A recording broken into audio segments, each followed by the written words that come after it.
Yeah, so today's topic is getting your CI-issued SSL certificates loaded into OCI. Um, this process is a little bit mysterious, in part because it touches on a bunch of different technologies and it varies from one company to the next. I'm going to get into some of the reasons why that varies and some things to watch out for. Um, I hope it's okay that I present my PowerPoint this way. I like being able to look at my contents here and see the same thing that you're seeing at the same time, and also have my other monitor available for me to take notes.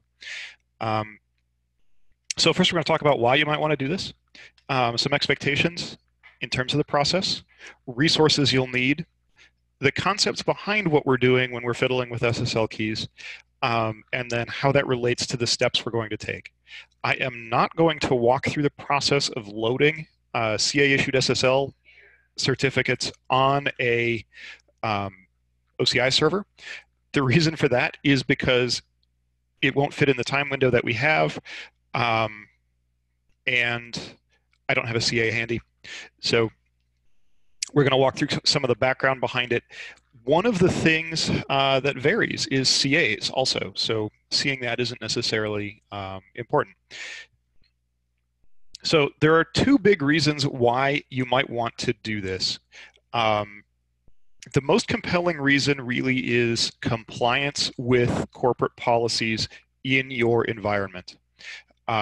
If you've got a corporate compliance requirement that says that all internal web servers have to have proper SSL keys, have to be secured in terms of SSL, that's going to be your compelling reason to take care of this chore on your OCI servers.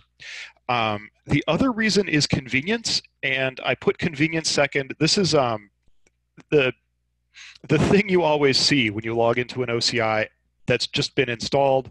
Maybe you've restored a database onto it, but it hasn't had the SSL keys fixed. You'll always see this warning from your web browser. It looks different in Firefox or Chrome, but it's to the same effect. Actually, some recent versions of Firefox refuse to load also, which is disappointing to me. But the reason I put the convenience of not having to click through this after compliance is because it's actually a substantial investment of time to fix this. And so the value trade-off between persistently clicking through this versus spending the time to fix the SSL keys, really you're probably going to end up doing this because somebody makes you do it for compliance reasons. What to expect when you're working on this. So the process takes longer than it should. I will admit that right up front. If you haven't set SSL keys on OCI before, budget 2 hours to do a basic one OCI server, one data warehouse deployment. You'll end up spending that. Things will get fiddly at some point during the process, and you'll end up spending that time. Where I've walked customers through this, and then they do an upgrade or a backup restore or whatever and have to do it again. Based on that experience, I say budget 90 minutes if you've done it before. Really, it is probably possible to get it down faster. You'll be familiar with your environment, so it will be more repeatable for you than it is for me where I'm hopping among customers. But budget that initially just because, like I mentioned, it gets fiddly. One of the reasons that it gets fiddly is because there is such a variety in how there are at least 3 or 4 different certificate authorities that businesses use to create their own internal self-signed internal certificates, use as CAs internally. They all have slightly different user interfaces. They'll have different processes for creating a certificate. Some of them, you'll enter a request for a certificate for your web servers, and it will turn around immediately and issue you a certificate. Occasionally, there's an approval process, and so you'll have to wait between minutes and hours to be approved and issued a certificate for your web server. And when I say web server, that's a generalized case of what we're doing with OCI here.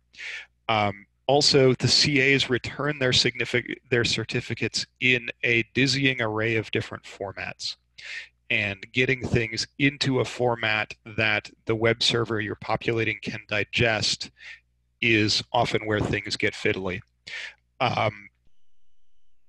The resources that I rely on are 2 knowledge base articles, which I will show you and walk you through later. There's links in the PowerPoint as well. What I have found is that sticking as closely as possible to the instructions is key to getting this to work in a time-bounded manner. Don't try and think about what you're doing and figure out what the right answer is to get from some other place to where you want to be. Find a way to get, if you get off of the rails, find a way to get back on the instructions and proceed from there. Back out and redo it from the beginning if you have to. Otherwise, you can end up going deep, spending a lot of time trying to answer questions that you don't understand about which formats work with which other technologies, and which encryption protocols work with. It gets too deep too fast. If you get into a mysterious spot, revert to the instructions. There are 3 different web servers that are part of OCI that you're going to end up touching in the course of working with the SSL keys. Each OCI server uses, and this is the current version of OCI I'm speaking in terms of, but each one is built on a Wildfly open source web services platform. So that's one of the web servers you'll be dealing with. That's true of the OCI server and the OCI code base on the data warehouse server. You might know this or have run into it in the form of the Sandscreen server service on both OCI and the data warehouse. Sandscreen ACQ also runs within Wildfly on the OCI server. But that's where Wildfly is manifest. There's a whole different set of web server code that presents Cognos to you. That's when you hit port 9300 on your data warehouse server and you see the Cognos interface. The look and feel is different from the OCI server. It's different from the /DWH interface on your data warehouse. That's the IBM Cognos stuff, IBM Cognos web server.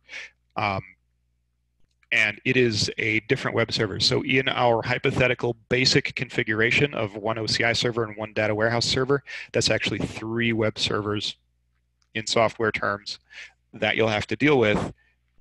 It's 2 web server technologies, but they're distributed awkwardly. You've got a copy of Wildfly on each of OCI and data warehouse, and a copy of Cognos on data warehouse. I feel like I should pause for questions right now. I think that there is, I might need to ask Jill to help me out. I think there's a raise hand function. Otherwise, drop something in the chat. I'll give you a second to do that, and then I will proceed to keep talking.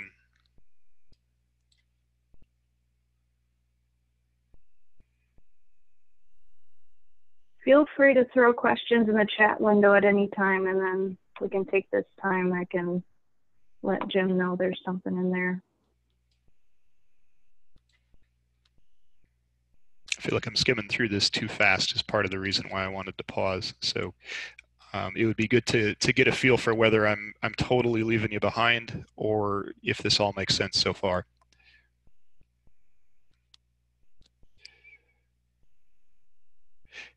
Hearing nothing for the moment, I will move on to the resources that are going to be important. If you want to get this done, the most important thing you need to know is where to find your internal certificate authority. A lot of companies have this.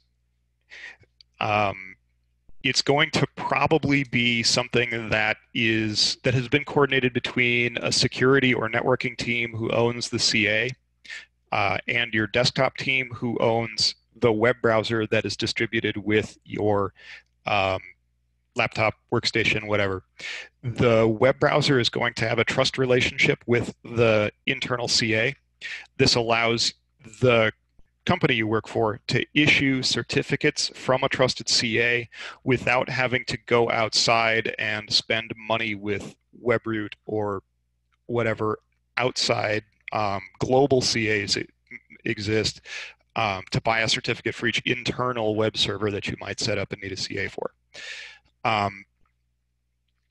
So you need to know the address of your internal CA and have the rights to request a certificate there. You need local admin on your OCI and data warehouse servers, the work we're going to do is pretty much all in the file system on the server. Doesn't use the web interface at all. So you'll need to be able to log in via RDP if you're on Windows, or SSH if you're on Linux, and modify the files once you get there. I never do this without having the 2 knowledge base articles that I mentioned here open on my desktop and watching them. I use the KB. There's a section in the manuals that covers SSL keys as well. I have had better luck getting things to work by having my eyes on the steps that are in these KBs than I have by watching the steps that are in the manuals. The turnaround time to update a KB is quicker than the turnaround time to update the manuals. So if something changes in terms of what we need to do in a release and it doesn't get caught and documented as part of the manual release, the KB gets updated. Also, as we've learned from experience in the field, the KBs are maintained by a support guy who does this all the time. So as he has gained experience walking customers through this, he has improved the KBs beyond what's in the manuals, which are static as a product release time. If you do want to visit the manual, there's a link at the bottom. These links are not practical to write down, so I can distribute the PowerPoint as well if we need to. But if you look for SSL certificates in the documentation center, you will find that. If you look for OCI SSL certificates in the KB, you will find this stuff as well. Otherwise, write down the KB article numbers because you'll want them.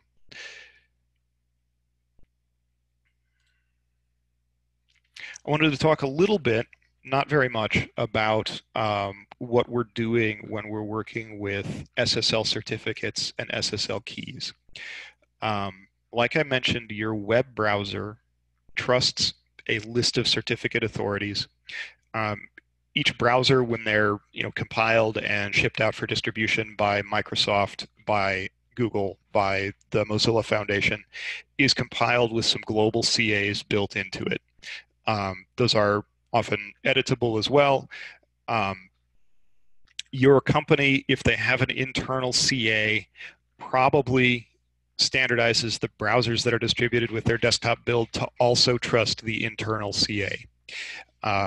It is possible that step needs to be done manually on each workstation. It's also possible that you don't have an internal CA, or you'll have to ask around in order to find one. The CA, one of its jobs is to vouch for your web server, to reliably assert that your web server is who it claims to be. The purposes of SSL, there are essentially 2 purposes to SSL, to avoid man-in-the-middle attacks and to reliably identify web servers as who they say they are. What it does is, when you enable SSL, you probably know this already, you get the little lock in the lower right-hand corner of your browser often, and it indicates that your traffic between your browser and the web server is encrypted. Here's how that works between the browser and the web server. When you fire up your web browser and put your web server, let's say it's the OCI server, in the location bar, hit enter, the browser will ask the server in one of its first packets to the server to identify itself. The server will send it its SSL certificate, which includes its public key. SSL is based on a public-private key protocol. This is the old RSA type encryption protocol, where there's a public key that you can distribute. People can use that to encrypt things, and only the person who has the private key can decrypt them. You can share your public key widely with anybody, and they can't use it to figure out your private key. You have to keep your private key private, because if anybody gets it, they can decrypt any secret messages they get to you. This is the same basis as PGP from back in the day with email. It's all just happening in an automated fashion within the browser web server conversation. So the browser asks the web server to identify itself. The server turns around, sends its SSL certificate, which is its public key, over to the browser. The browser says, hey, wait a minute, to the web server, and turns around and checks with its CAs. The key should include a pointer to the right CA to check with. The browser, if it trusts that CA, will go and check with that CA. if it hears back from the CA that it is in fact trustworthy, it will use the public key. It will create what's called a session key, use the public key to encrypt it, and then send the session key back to the web server.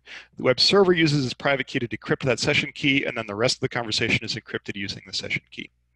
The session key is a good old-fashioned shared secret, shared password. If you know the code word, you can get in. If you don't know the code word, you can't. It is not as strong inherently as the public-private key mechanism, but it's much more computationally efficient to use, and so that's what gets used for the bulk of the session. Okay. Key things here that we'll end up using later as we dig into the knowledge base articles is the server has a unique identifier that it uses to identify itself to the client. The server, the web server, and the CA need to agree on certain parameters about that identifier so that when the client goes to the CA and says, hey, should I trust this guy? The CA recognizes it as something it should trust. And then they can go on and have their secure encrypted conversation and nobody can snoop. Now, digging into the meat of things.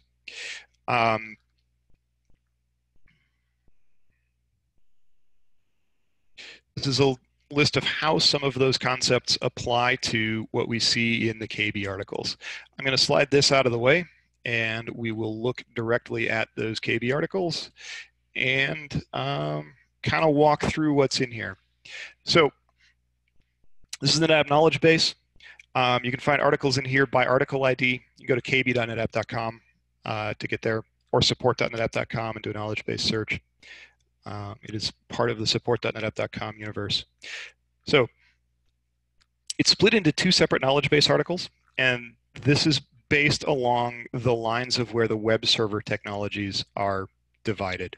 So this article essentially applies to the Wildfly web servers. So you'll do this once for each OCI server and once for your data warehouse's Wildfly web server. The other KB article applies only to the data warehouse because it's only applied to the Cognos web server. So we'll get there in a minute. There's some good background information here. It does link to the manual documentation as well. And it mentions here that this does apply to the data warehouse. So looking through the steps, Eric did a great job writing this article of making things convenient. You can copy out this text and often drop it into the command line on your Windows OCI server and have stuff just work. If you're running OCI on Linux, you will need to do some mental translation to get Unix commands essentially out of this. For instance, you will not use netstop. There's a separate set of services commands to manage OCI services that you'll use. The double ampersand doesn't work, that kind of thing. The first 6 steps here have to do with, well, first we shut down our services, and then we get the old configuration out of the way. I mentioned that it's important, in my opinion, to stick to the instructions as closely as possible. And part of that is being able to revert to a known configuration. So we're going to create a copy of the configuration using this. We're going to also pour out some details of what's in that configuration, drop it in a text file. This is for if you get lost and end up trying to think your way out of things. I prefer to just do a rollback. One thing that I will point out is on Windows, these xcopy commands work really well to grab a backup of this folder in a way where you can just xcopy it or drag copy it back in order to revert to your known good starting configuration. In Linux, there are a couple of gotchas if you copy from the command line. The UMask of the user who you're running as will apply. And so you may end up with file permissions on your copy that don't match the original. If you do a backup and if you do like just a CP type copy, CP-R without the P, it will copy the stuff, but it'll apply your own UMask and it'll change the ownership. So be careful to use cp-rp so that it preserves permissions, or better yet, use tar if you've got the tar flags handy in your mind. How you want to do that is probably going to depend on what you as a Unix sysadmin are most comfortable with. If you're running this on Unix, hope you're comfortable with something.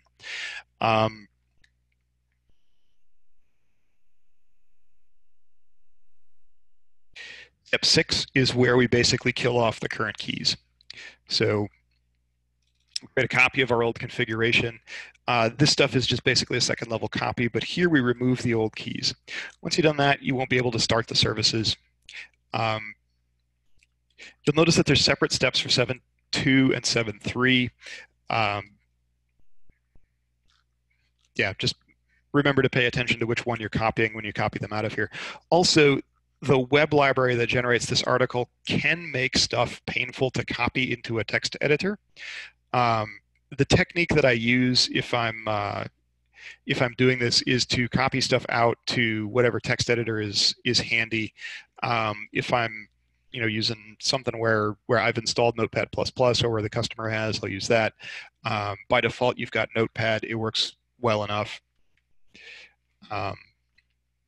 But you'll find out that you've got to kind of have an eye on things like line endings and that kind of stuff. So if we wanted to, especially for the 7.3 instructions where we use variables, if everything goes well, this can make the process really quick, because since we're using the SandScreen home variable, for instance, you don't have to fix it if you installed it in a surprising location. Using relative paths for everything, it goes pretty well. A technique that I do use, though, is to keep a text file open with all of the commands, so you can get a look at the whole command at the same time instead of doing this scrolly back and forth thing, and know what you're doing, so you can make sure that you grabbed the whole thing when you paste it into the command line, that kind of stuff. So we start out, we destroy our existing configuration. Then, conceptually, we need to establish an identity for our web server. Like I mentioned, this applies to the Wildfly web server. So this self-signed certificate is signed by the web server itself. Everything has got the libraries to do that, to create a certificate and sign it. It is how it's going to identify itself. It's its unique identifier. When you install OCI, the encryption keys that you wind up with if you don't do anything else about it are actually part of the installer package. Those files don't get dynamically generated when you do an install. Instead, they're just copied out of the archive file and put onto disk. So we destroyed them in step 6. Here we create a unique new one to replace it with. We'll use that to identify ourselves to the CA. You'll notice in here there are some silly questions that go back to how some design elements that I think SSL inherited from X509 directory services, in case you want a little bit of weird trivia. But yeah, where it asks for your name, you give it the fully qualified domain name. This stuff, in all of my experience, is pretty free form. I haven't seen anybody CA do any enforcement in terms of like it needs to have a recognizable organizational unit, like it needs to be a recognizable corporation, you have to spell your company's name right or anything like that. It's possible, I think, that somebody would do that, but I'm not aware that you have to. You can leave several of these blank. This one you cannot. Fill them in as best you can. Everybody usually does a best effort. What you'll get is one of these X509 or LDAP style identifiers back. It will ask for your approval. We always just hit enter here when we're looking for a key or a password for the SSL certificate. That leaves it the same as the key store password. You'll notice that the key store password is fixed. I'm not aware of a good way to change that. I've noticed that the example of a key store password of change it is actually widespread across the internet. So if you're thinking in terms of security, protect your SSL files. That's where, administrative access to your OCI servers, you restrict that so that people don't mess with this stuff. In step 9 here, so in step 7 and 8, we created a unique identity for the server. In step 9, we're going to get ready to ask our certificate authority for a certificate for the server that we can use in public. Okay, that's what that's basically another command line function. So we use the Java key tool to tell it to create a certain file. It'll create a file. It's a .csr file that gets generated here. A lot of these files are text, and you can just open them up with a text editor and read them. I don't recall if that's the case with the CSR or not. But yeah, what it's going to do is incorporate the information that we put in when we created the self-signed certificate into a request file. Once we've got that CSR file generated, we're going to go out and look at our CA, and we're going to submit that request. The CA may ask for some additional information. This would be stuff that's configured by your company so that your CA and by extension your company knows who's using the internal CA to issue certificates, what they're getting used for, that kind of thing. Like I mentioned, sometimes an internal CA will turn right around and issue a certificate immediately. Sometimes there'll be an approval process to issue a certificate, and you'll end up waiting for a while somebody approves your certificate request. It's increasingly common for them to return immediately from what I've seen. The format, the user interface here, these are snapshots of the Microsoft Active Directory certificate services. This is common, but by no means universal. I've seen as many customers use more customers use other things than use this, but it's often available. Conceptually, one of the things that we need when we get a certificate back from the CA is we need the entire certificate chain. The way that certificate authorities are usually set up is there's a root CA that is kept extra secure. It usually has very limited network access. The reason for this is because if some nefarious hacker takes over a root CA, it can determine that CA and its children's response to any certificate authentication request. So that hacker then gains the ability to spoof any web server that was issued a certificate by that CA or any of its delegate CAs. So that root CA is kept super secure, and then most people who run a CA have an intermediate CA, which is the one that's available on probably your corporate internal network to receive certificate signing requests and to issue signed certificates to requesters like you. When we get the certificate back, we need to receive the public key for the root CA, the public key for the intermediate public-facing CA, because that's the host that will also receive the browser requests to verify signed certificates. And then we need to see the signed certificate for our web server. So there end up being 3 certificates in the 3 keys in the certificate that we get back. 3 certificates in the chain we get back. There's the root CA, the intermediate CA that actually handles the traffic, and then there's the stuff that's specific for the web server we're working on.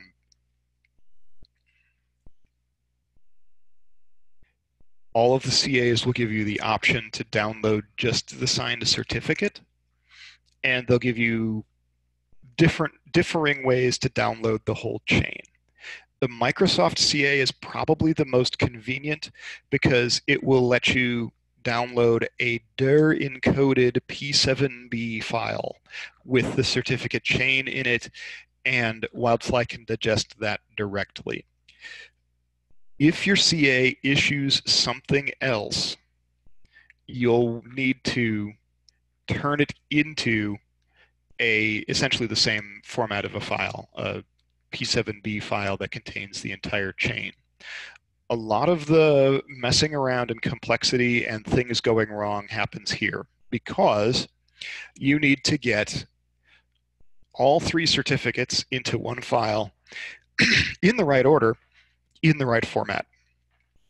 And if your CA hands you, for instance, the root and intermediate certificate in a separate file from the signed server certificate, you can easily goof that up by getting 2 different formats and then trying to put them into the same chain file.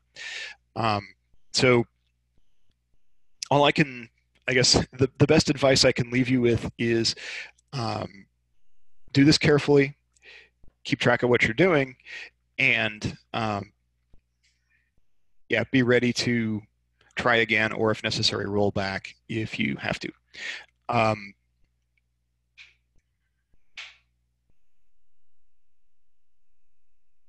Yeah, so assuming that you've gotten to the point where you've got either a, what this article calls it is cert new.p7b or chain.cer, and I believe those files will have the same format if you use the dir encoding.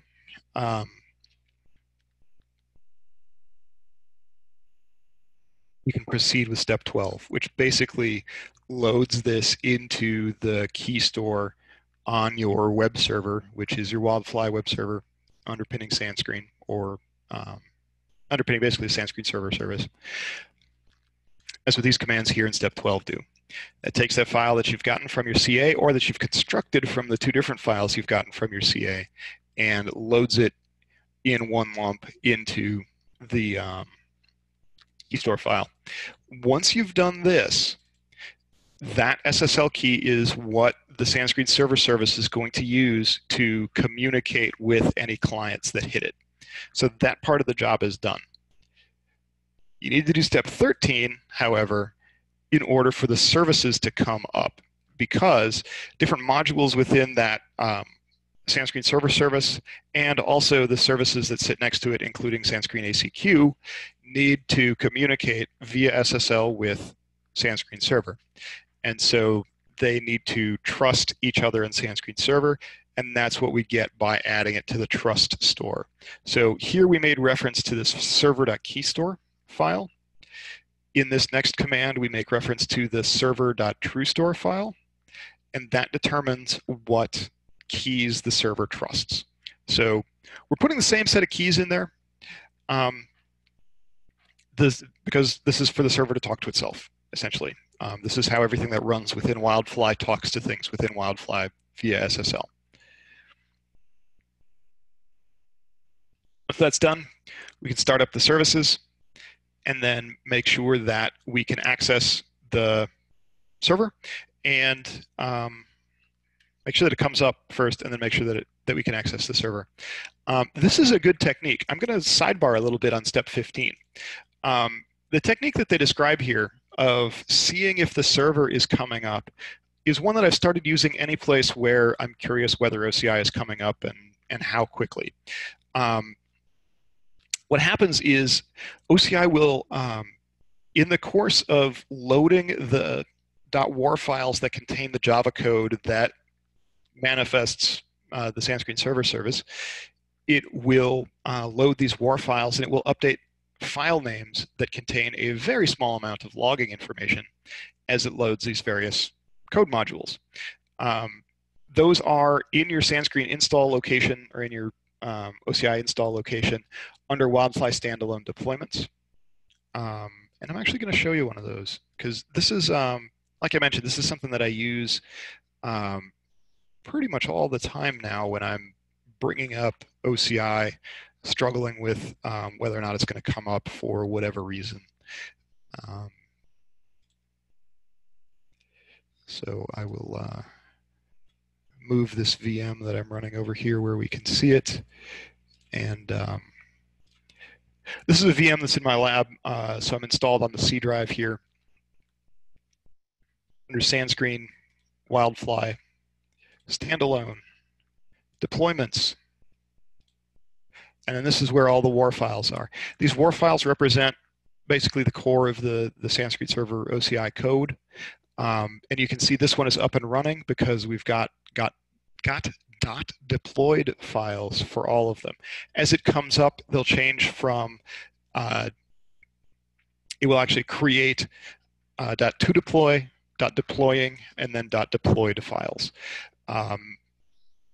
If you've got a partially loaded service, you'll often see a dot deployed for what is it? OCI.war. And then the other ones will be all dot deploying or dot deploy. It will also, in some circumstances, do dot failed. It kind of depends on how it fails, whether you'll get a leftover dot deploy file or a dot failed file. But anyway, that's a generalizable technique there for bringing up Sandscreen. What you should then see when you hit it with the web browser is a comforting absence of the warning that the certificate is invalid. I am going to pause here again because it seems like I went over that mighty quickly, and I would like to know if there are questions or if I've exhausted everyone.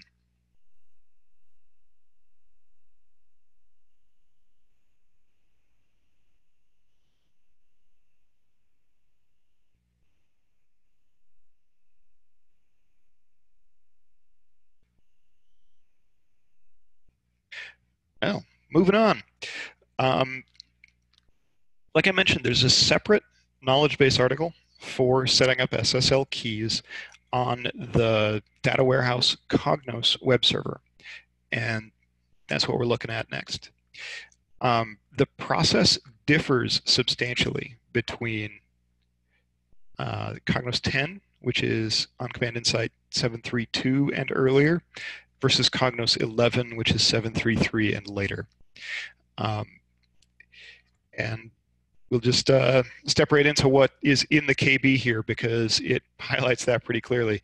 Essentially what we're doing in the 733 and earlier, or I'm sorry, the 732 and earlier, so before 733, what we're doing in these instructions is copying the data that we generated in the previous KB into the places where it will get used by the Cognos web server.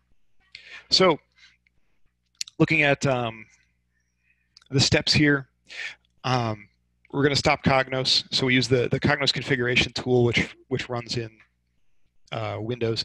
And this will be Windows only. If you're running Cognos, you're doing it on Windows, with OCI at least. So we don't need to worry about what happens if you try it on Linux, at least for this part of it.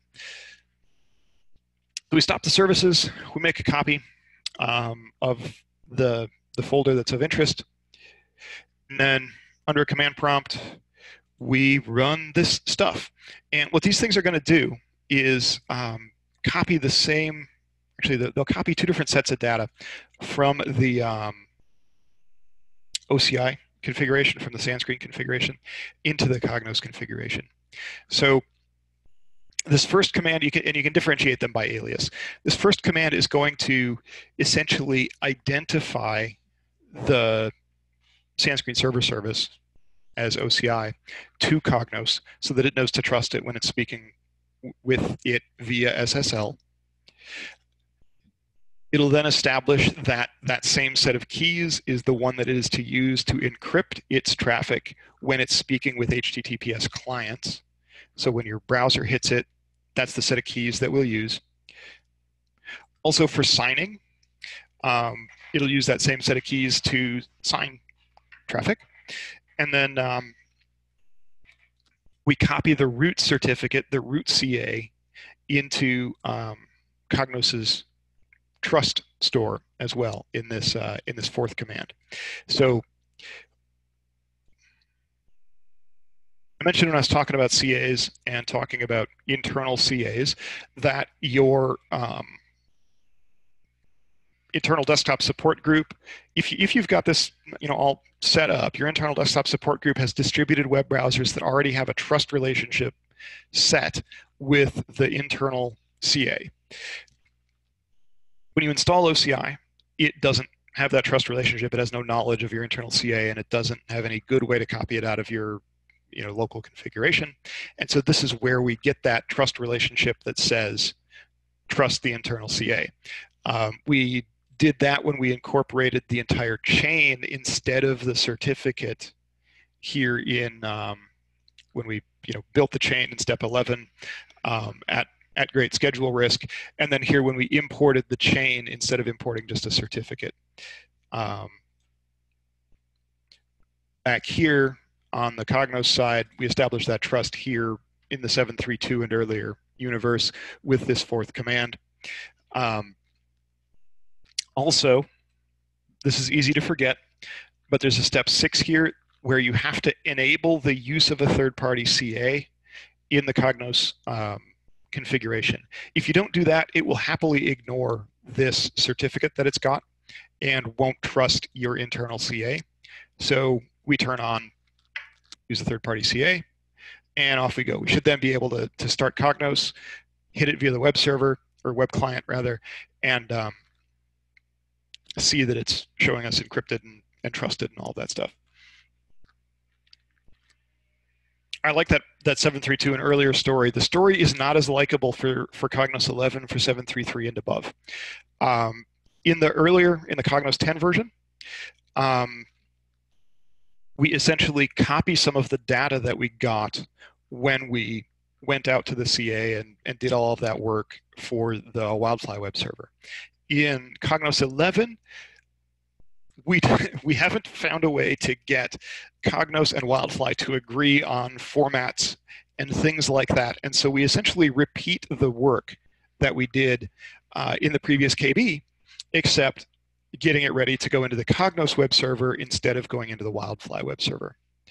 So this is going to be conceptually familiar. We're going to take a backup of our current configuration. We're going to generate a certificate signing request. This step 3 here is going to establish a bunch of the same data as what we saw. It uses a different process to do it. So Cognos comes with this batch file that generates the CSR. They knew that people would need to do this. And so we run that.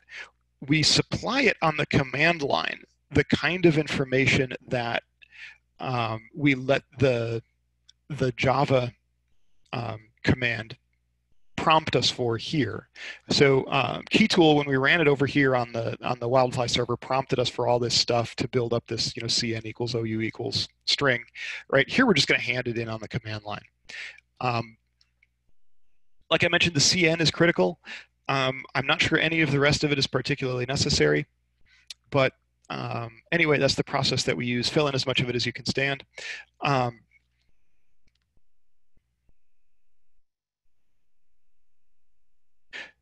In step 4 and 5, we're essentially transmitting that CSR file that we've generated up to the CA again. This note here is important. The SAN is a subject alternate name. It's potentially important, I should say.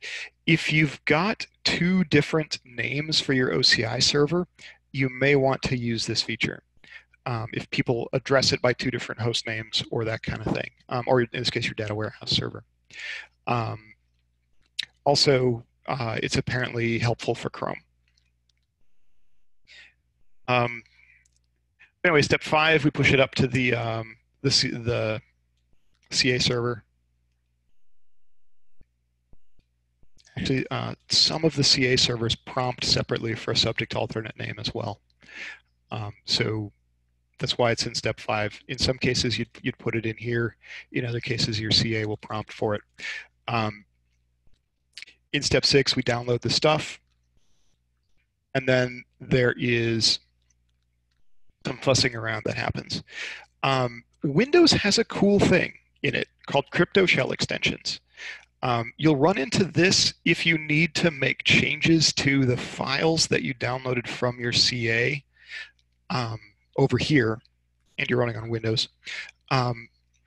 But Crypto shell extensions lets you essentially open any of a bunch of different formats of certificate files that you can get back from a CA and export them, save them, pull them out, munge them, put them together in different ways. And so it's a very handy thing to have. You can accomplish all of the same things on the command line using Java Key Tool, but I have found crypto shell extensions to be super helpful for this. So steps 8 and 9 here, step 8 here walks us through the process of using the crypto shell extensions to rejigger the format of a P7B file, say we got one of those, into a format that Cognos will like. Like I mentioned, there are many different formats with at least 2 different encodings available and different encryption key lengths and that kind of thing. So there's opportunities for this to go pancake shaped, and also opportunities for each product to have their own quirky preferences. Cognos's preference is base 64 rather than dir. Anyway, what this is going to walk you through is creating a text file that contains base 64 encoded keychain data. So the file you wind up with is going to look like what's described here. And when you're looking at one of these, it's going to be a big block of alphanumeric text in here, right? So you'll have the root certificate, you'll have the intermediate, and then you'll have the server. You're going to build up a really similar one here in step 8 on the Cognos side. So you're going to put them into separate SIR files. Sorry.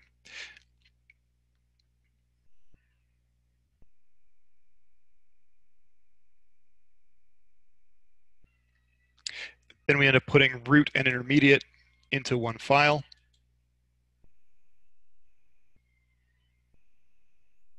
And we import them into Cognos. So once again, we're going to use the third-party certificate tool.bat. Here, though, we're importing the 2 CAs worth of certificates. And then here we import them again.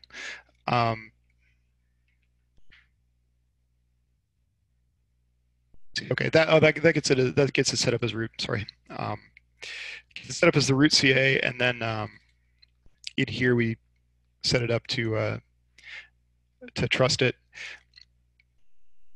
We have to turn on use third-party CA like we did before, and then restart Cognos.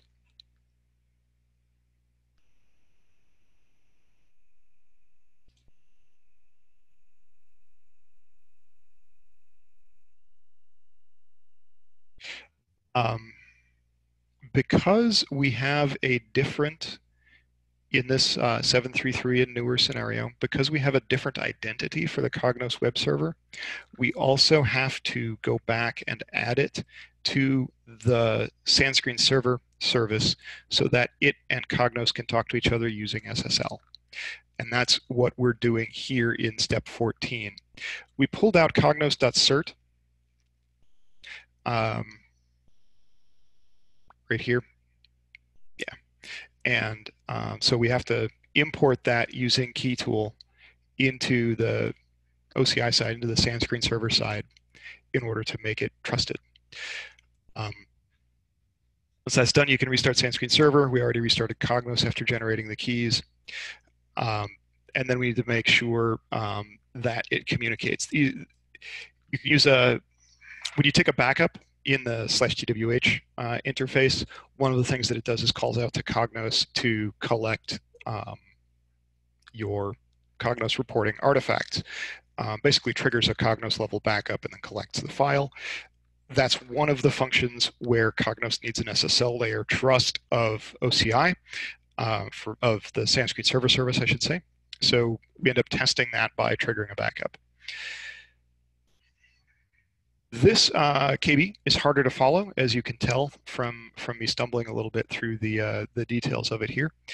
But that's one reason why you need to stick closely to the instructions, in my opinion, rather than trying to figure things out by hand.